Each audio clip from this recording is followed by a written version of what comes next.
I'm joined by Secretary of State Antony Blinken. Mr. Secretary, nothing the U.S. or Europeans have done has been able to stop any of this from happening. Now the president has announced new and harsher sanctions. What's the goal at this point? Do you believe Putin will suddenly turn around his tanks and head home because of harsher sanctions? Lester, we've been warning about this for a long time. We've been planning on this for a long time. We've gotten allies and partners together for a long time, and we've made it clear that on the one hand, if President Putin decided to pursue the path of diplomacy and dialogue, we're ready for that and prepared to engage on that. But equally, if he pursued the path of aggression, which tragically is exactly what he's done, we're prepared on that too. And as a result, we have responded in a united way, swiftly, and with real consequence to impose very severe costs on Russia for the aggression it's committing against Ukraine. But if Russia begins to feel cornered and maybe even desperate in all this, do you worry they could become more dangerous and perhaps directly threaten NATO countries? Well, first, Lester, when it comes to threatening NATO countries, we have something very powerful called Article 5. An attack on one is an attack on all.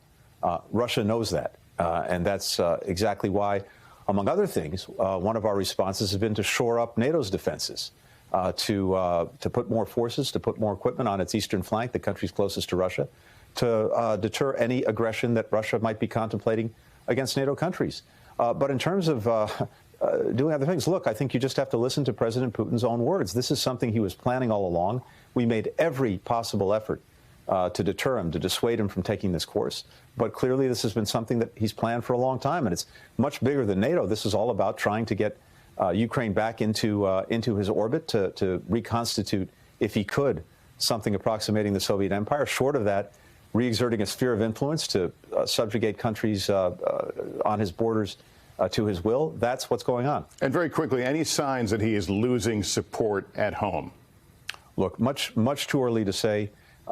We've seen protests. We've seen at least reports of more than 1,000 people being arrested for protesting against war, but much too soon to say. As the impact of this is felt, as the consequences of what President Putin done is felt, including in Russia, that will have an impact. Secretary Blinken, always good to talk to you. Thank you for joining us. Thanks for having me.